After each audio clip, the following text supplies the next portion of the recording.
20歳ぐらいですね、若い19、20歳ぐらいの時に中国武術の会に入門しまして、そこで基本を俗に基本っていうか、格式ですね、立ち方とかを練習したり、一般的に中国武術の基本練功と言われるものを勉強しまして、でそういった練習をしながら、型を演武するのがあんまりちょっとね、好きではなかったので、散打という一つの中国の競技がその当時、中国からそういう入ってきまして、それにあたって、今でいうちょっとアマチュアのヘッドギアみたいなのをつけながら突いたり蹴ったり殴ったりという、投げて、突いて蹴ってっていうそういう徒手格闘の大会がありましたから、でその時にちょっと私も経験がありませんので、自衛隊の中でちょっとそういう徒手格闘術を収めた人がいまして、その人と個人的に知り合いまして、突きとか蹴りとか投げとか、そういった稽古をですね少しつけていただいて、ただあくまでも個人的に習ったもんですので、道場で一般的に言われているように、基本をみんなで集大的に訓練しながら、ステップバイステップでやるというようなやり方ではなく、もう本当にポイントを抽出して練習するというような、そういった何人かを練習仲間を募って練習し、それでちょっとそこの中でこうしろああしろというような指導を受けました。すごく頭のいい方だったんで、一般的に練習するよりすごくこう細かいディティールが、体の使い方も含めてすごく得意な方だったんでね、すごく練習は私の中でもすごくためになったと思います。その経験がそういうコンペテーションの散打とかいうのにすごく生きてます。でそんな若い時はどうしてもそういった経験としてね、そういう大会とかもすごくこう挑戦して、勝つ負けるもあるでしょうけど、やっぱりその中でやっぱり若い時にできることは、そういった大会もすごく経験の一つとして、私はすごくいいと思いますね。ここから崩していきますよね。でここから今度はもうこうスタンディングになってお腹でこう崩すわけですよね。お腹でもう一人の自分の教えていただいた中でも深い、技術として、またはアウン会を作ったさまざまなこの経緯も含めて、勉強させていただいた古流の先生もいますね。でその先生はもう本当に、流派としては剣術やそういう体術を収めた先生なんですけど、今考えれば基本訓練をやって型をやって、で組打ち対人をやってというような、そういったマニュアルがなくてですね、そういった指導ではなく、人間の体のメカニズムというか構造みたいな、そういう原理や心理作用やまたは生理作用、そういった立ち方や姿勢、そういったことをアドバイスしていただいて、でそれを自分の家に持ち帰って練習しなさいと、そういった形で、指導を受けてた時期がありましたね。10ヶ月から1年ぐらいだったですけど、短い期間でしたけど、やっぱり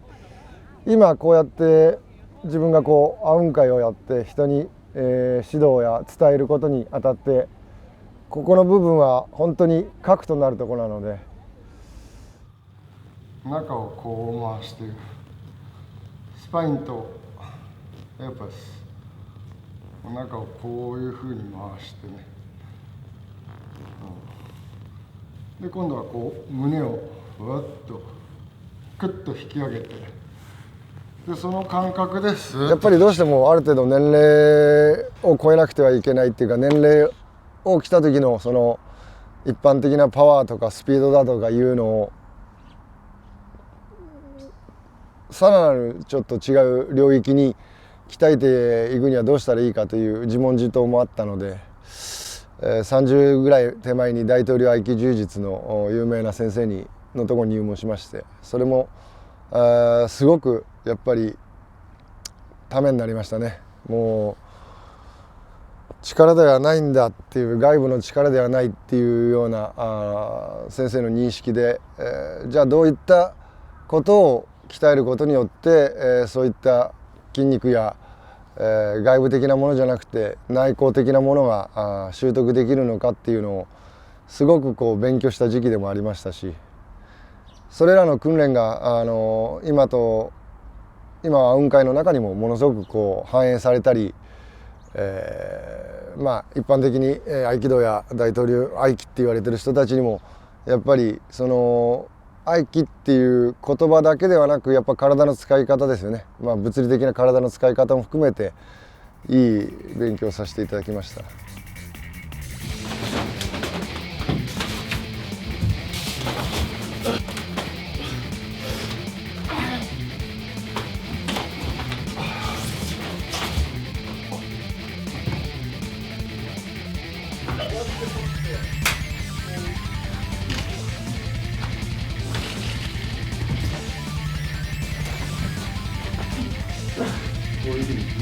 阿吽っていうのはね、日本語では阿吽の呼吸とかありまして、大体中国の陰縁、陰陽のその対極みたいな、そういった、解釈もありますし、元は阿吽っていう、サンスクリット語なんかではもう最初、物事の現象、起こりの最初と起こりの終わり、それらが延々と続くような、そういった意味で、武術だったら、もう最初があれば終わりがあって、その最初のフィーリングから終わりまで、そしてまた永遠とそういう動きも途切れなく続いて、それでいろんな意味でその中で現象を起こしているっていう、そういった意味合いで阿吽っていうのを、名付けました。もともとこういう神社仏閣なんかにもね、2体、狛犬とか、阿吽像とか金剛力士像、仁王像、いろいろな、呼び方がありますけど、そういった神社仏閣の鳥居の前のところにね、2体銅像が立ってたりして、古い日本の歴史の中でもそういった深い、そこにも意味合いがちゃんとあるので、そういった銅像が立ってると思うんですよね。もちろん歴史の中でいろいろそういう日本の文化とか、そういった宗教的なこと、また哲学的なことも、いろんな意味を相対的に考えて、素晴らしい、呼び方だと思って阿吽会って、名前を付けました。阿吽会が流派をカテゴリーを抜きにしてやってても、そういった人間本来の、手が2本足が2本というね、そういったもののシンプルをどんどん深くやっていくっていう、その礎になってると思います。体のそのコンディショニングも含めた体の作り方ですね。外部、筋肉、骨、いろんな意味でトータル的に外部の体の作り方で、それを今度完成されたら、今度は内部の練習ですよね。内部の練習、これが一番深いところなんですけど、これはすごく時間がかかる練習です。そういった内部エネルギーっていうか、中国武術で言ったら内功であり、私は内道とは呼んでますけど。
鍛錬っていうのは自分が考えてるその知恵やアイディアをものすごく深く認識するために自分の中でその練習を訓練をね組み立てて、ひたむきにそれをこう強化していく、底辺を広げるためにはもう武術であったらもう必ずもう鍛錬は必要になってくると思うんです。でこういったなんつうんだ正しい訓練、呼吸や動作も含めて、本能的にね自分の体がこう反応できて、その状態が常にこうリラックスした状態であり、または相手と接した時に自分の体の状況コンディショニングがどうなってるかっていうのをすごく認識するために、暗雲会ではものすごく最初から認識訓練をね、体の、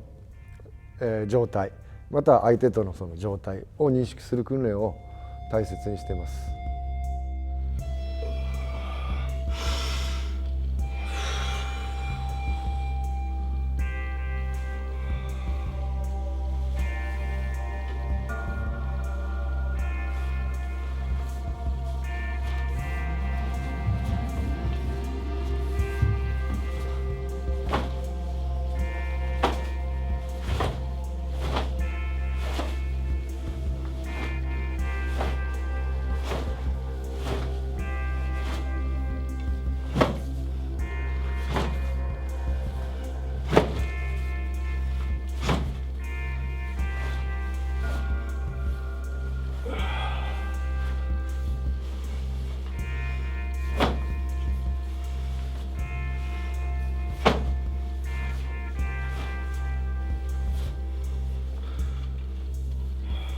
それが土台になって、各流派の、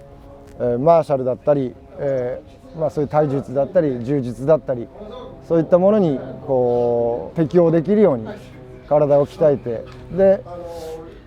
その体を練っていく段階でさまざまなアプリケーションもテクニックもありまして、でそれを相手と対人の中でどんどん磨いていくっていう、そういった練習が主に、主体になってます。既存の一般的なその、型とかフォームっていうのが、あまりないものですから、そこのところは私がその原理原則を昔自分のそういう指導していただいた人に習ったことをベースにして、そこを深く研究して、練習しております。これはやっぱり最初の時期とものすごくこうステップアップにしていくにはどんどん変わってますんで、私も若い時と今とじゃ全然もう動きも内部のその構成も変わってますから、これは結構自分で人体実験と呼んでいるように、自分の体を使っての人体実験ですから、すごく楽しいっていうか変化が面白いというか、そういったのも暗雲会の特徴だと思います。Under direction and down straight.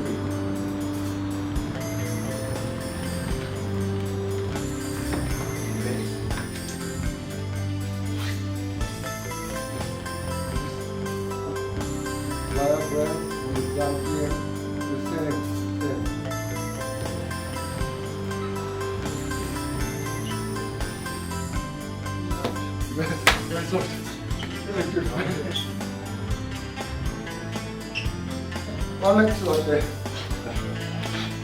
きるんで、結局これもプッシュ全然いつもこれここに来ると全然こういうローテーションがかかるわけね。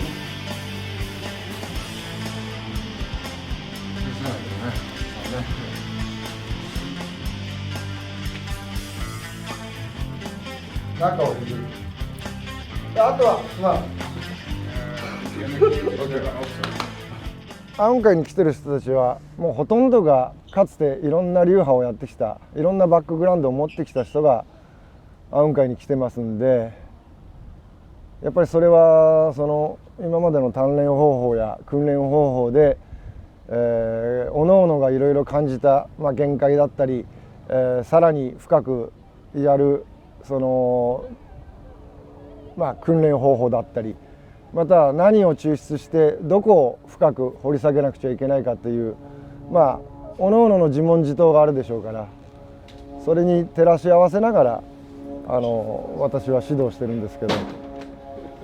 まあ結局のところ人間のやることですから、昔からの伝統もものすごく大切でしょうし、その人がどんどん学んでいくプロセスで、どんどん変化していって新しいものや細かい気づきもたくさん出るでしょうから、そのことに関してはやっぱり自分の体を通じてまた指導してそれを人々に伝えることによって検証できるので、そういったフリーなスタイルというかフリーな発想はアウン会で一番面白いっていうか、アウン会ならではの発想だと私は思ってるんですけど、一般的にはかなり方向の道がわりかし決まってますけど、結構アウン会の場合はもともといろんな人たちが来るもんですから、外国人の方や海外で私もいろいろ指導してますので、いろんなカルチャー、文化や発想が人種的にも違うので、けどやっぱり手を合わせれば皆さんやっぱりそういった意味では体ですから、言葉を超えてみんな真面目に訓練したり稽古に励んでると思います。日本語でいう稽古っていうのはちょっとトレーニングとか練習とか、英語で言ったらプラクティクス、そういういろんな意味が言葉がありますけど、私の持ってる稽古というのはその昔の武術武道または侍とかそういう時代から培ってきたね所作とか作法、それっていうのは全部身のこなしをそういうふうに生活の中の知恵で身につけるように、そういった生活をしてたわけですよ。だからもう体が常に合理的に動く、常に無駄のない妨げのない状態で体が作用できるように、そういうふうにした知恵を織り込んだのが稽古ですよね。でトレーニングっていうのはわりかしウエイトトレーニングとか何々トレーニングってあるように、肉体筋肉を鍛えるっていう一般的な解釈ですよね。で練習っていうのは、型稽古も含めて反復することですよね。同じことを繰り返しながら、型なら型またはパートナーのその取り稽古、それも反復していくのが練習っていう意味合いだと思います。体を作るっていう意味で柔らかくやってる、こういう柔らかくやりながらはいっていうっていうね、このタイの移動とかね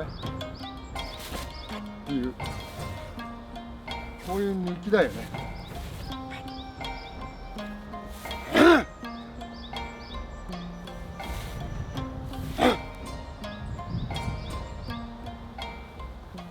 体を鍛えるっていうことは、もちろん武道武術ね、スポーツでもそうですね、みんな一緒かもしれないですけど、実際いろんな現象を処理していったり膨大な情報を処理するにはやっぱり頭の考え方がものすごく最も大切になってくると思うんですよ。でこれっていうのは、人間持ってるその心理的な作用とかね、または生理的な作用、神経系統まで、意識的に考えなくちゃなんないところもあると思います。なぜかというと、人はやっぱり継続的な訓練をする中でどうしてもその訓練を流して訓練をしていくと、どこが大切で何が必要かっていうのを分からないでただ漠然と稽古をしているところもありますよね。でそういった意味においては、訓練の中で激しい肉体の訓練または肉体を訓練するプロセスの中でゆっくり速度をわざと減速しながら心のリラックスや体のリラックスを作り出す、そういった訓練も必要になってくるわけです。一般的にはすごくハードに練習してもうはっはっって言って、ポテンシャルをどんどん上げていくことが、トレーニングだっていう認識もありますけど、それだけではなく逆に静的なゆっくり静かな訓練ですね、そういったことをやることによって自分の想像力を生み出す時間を与えてあげなくちゃいけないんですよね。ここは多分ものすごくアウン会の、私の考えなんですけどすごく特徴でもあって、ものすごくリアリティとか、そういった戦いの中ではね、思考とか意識っていうのは常に状況が変わってますから、すごく早くものすごく情報を早く処理しなくちゃいけないです。もちろんこれはそういった状況になったらものすごく大切な要素ですよね。その思考や意識を速くするということ。でもそれがゆえに今度は練習の時にはわざとゆっくり減速した中でその相手との関係を生み出す、そういった知恵も自分の中で、認識していかないとなんないと思うんですね。でこういった方法っていうのはもともと武術が持ってる相手と対峙した時に相手と戦いにならないような相手との拍子とか間とかタイミングとかそういうものも含めた上で、武術の中で培ってきた、本質的なね、知恵だと思うんですよね。この知恵はやっぱり、長年のなんつうんだろうこう、研究っていうか工夫と時間によってその本人がやっぱりこう感覚として身につけることですね。それが相対的に肉体訓練と、マインドの考え方が一致してくれば、すごくこう自分の体を意のまんまにコントロールするっていうことができると思います。ここは雲海でものすごく特徴的な、稽古方法だと思っています。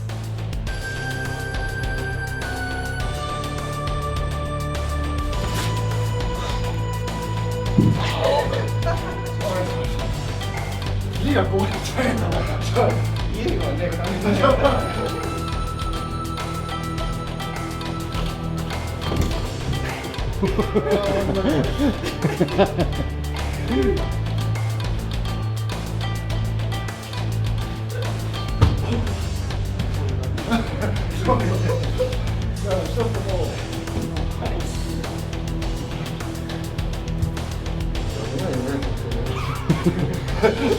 危ないよね、こっちもちょっと。